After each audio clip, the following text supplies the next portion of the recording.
Assalamualaikum warahmatullahi wabarakatuh. Alhamdulillahirabbil alamin wal aqibatu lil muttaqin wala udwana illa 'alal zalimin. Asyhadu alla ilaha illallah wahdahu la syarikalah al malikul haqqul mubin wa asyhadu anna muhammadan abduhu wa rasuluh arsalahu rahmatan lil alamin. Allahumma sholli ala Muhammadin wa ala alihi wa ashabi ajmain.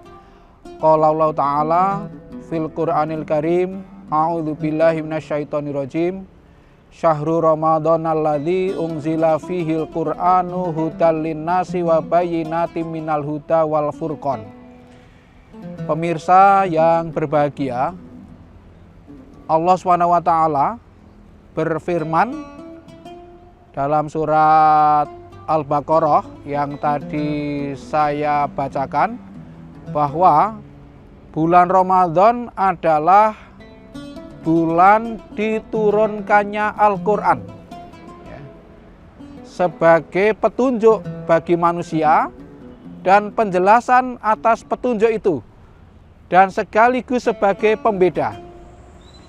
Nah, ini menarik. Kita ini hidup di zaman sekarang berbeda dengan para sahabat Nabi. Kalau para sahabat itu menerima Al-Quran secara kredit, ya, secara bertahap. Mereka mendapatkan Al-Quran sesuai dengan kebutuhan, ya. Nah, sedangkan kita sudah mendapatkan Al-Quran itu secara utuh, 30 juz, ya. Maka apa kelebihannya? Kelebihannya kita bisa memilih membaca dan mempelajari Al-Quran itu dari mana? Nah, dari juz 30 boleh, dari juz pertama boleh, ya. Nah, sehingga termasuk di dalam pengamalan Al-Quran itu kita bisa memilih dari bab mana, ya. Nah, kita bisa memilih dari yang paling mudah, nah, kemudian yang lain-lain. Sebab memang tidak ada ketentuan kita itu memulai dari mana. Nah, tergantung dari kemampuan kita masing-masing.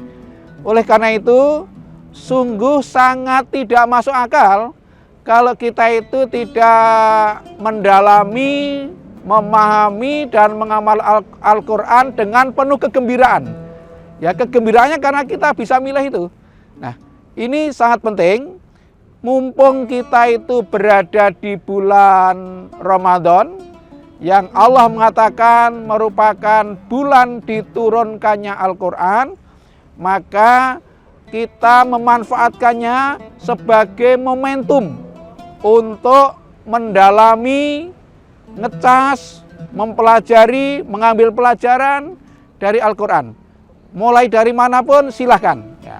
Tetapi yang jelas Allah mengatakan bahwa Quran itu sebagai petunjuk bagi manusia. Maka kita yang merasa manusia ya harus menjadikan Al-Quran itu sebagai petunjuk hidup. Nah, karena sebagai petunjuk hidup ya kita harus memahami kita ditunjukkan apa oleh Al-Quran itu. Maka saya mengajak pada Ramadan tahun ini, mari tadarus Al-Quran kita tingkatkan. Tidak sekedar kita punya target khatam berapa kali. Oh, itu bagus, tetapi jangan berhenti di situ. Mari kita tingkatkan tadarus kita itu ditambah dengan mempelajari isi Al-Quran. Mungkin tidak semua ayat, tetapi dalam satu hari 1-2 ayat kita pahami isinya. Nah, insya Allah dengan cara yang demikian kita akan mendapatkan nilai tambah dari bulan Ramadan itu. Kita tidak sekedar mengejar mendapatkan banyak pahala, tetapi juga kita targetkan memiliki nilai plus. Jadi hidup kita menjadi tambah bermutu, tambah berkualitas. Dengan apa? Dengan cara mempelajari isi Al-Quran, kemudian mengamalkan menurut kemampuan. Sehingga ketika Allah mengatakan bahwa Al-Quran itu sebagai Al-Furqan, sebagai pembeda, maka kita juga harus beda. Kita yang hidup dengan petunjuk Al-Quran harus beda dengan yang tidak berpetunjuk kepada Al-Quran. Kita Ramadan ini dengan Al-Quran yang lebih mendalam, beda dengan Ramadan-Ramadan terdahulu. Sehingga dengan Al-Quran di bulan Ramadan ini, kita semakin meningkat kualitas hidupnya, semakin meningkat tata kelola hidup kita, sehingga hidup kita semakin bermakna bagi semuanya. Sebab sehebat apapun seseorang, ketika hidupnya hanya untuk dirinya, maka hidupnya menjadi tidak bermakna. Kebermaknaan hidup seseorang sangat bergantung kepada seberapa kita bermanfaat bagi umat manusia.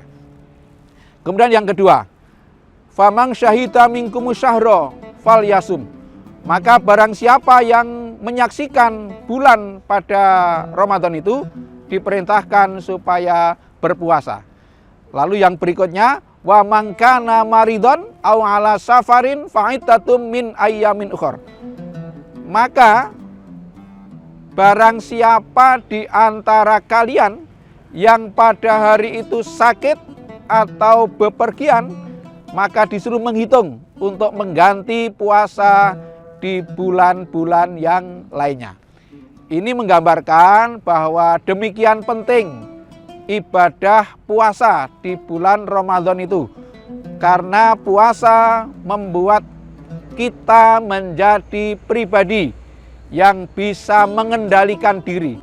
Jadi hakikat pentingnya adalah di dalam ibadah puasa itu kita belajar untuk mengendalikan diri. Insya Allah kalau kita itu bisa mengendalikan diri, menjadi terbuka peluang, menjadi pribadi yang peduli, pribadi yang tidak hanya mementingkan diri sendiri.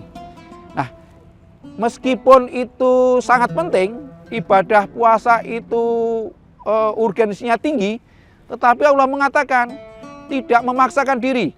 Barang siapa yang sakit atau bepergian boleh tidak berpuasa. Ya, gitu. Dan menariknya, ketika menyebut kata sakit atau bepergian, Al-Quran menggunakan isim nakiroh, bukan isim makrifat. Itu artinya apa? Tentang seberapa sakitnya itu diserahkan kepada kepekaan masing-masing. Ya, kalau sudah merasa patut untuk tidak berpuasa, silahkan saja. Tidak ditentukan jenis sakitnya apa, bepergiannya seperti apa, itu tidak ditentukan. Itu menuntut kepada kita supaya menjadi pribadi yang peka. Dan supaya menjadi pribadi dalam berlaku dan bertindak itu mengukur menurut kepantasan, menurut kepatutan. Loh, ini luar biasa. Kita itu betul-betul pribadinya ya yang ditekankan itu. Artinya kita akan menjadi seperti apa, kemudian akan melangkah bagaimana, itu faktor internal yang sangat menentukan. Sehingga dengan puasa itu kita dilatih menjadi pribadi yang ditentukan oleh diri sendiri, tidak ditentukan oleh faktor eksternal. Nah, mudah-mudahan dengan berpuasa selama 1 bulan di Ramadan 1446 Hijriah, kita betul-betul menjadi pribadi yang lebih kuat secara internal dan lebih bermanfaat secara eksternal. Itulah target utama kita diperintahkan menjalankan ibadah puasa. Mudah-mudahan sekali lagi kualitas hidup kita semakin meningkat, hidup kita bermakna dan bermanfaat bagi sesama umat. Billahi taufik wal hidayah. Assalamualaikum warahmatullahi wabarakatuh. Download Tribun X sekarang, menghadirkan lokal menjadi Indonesia.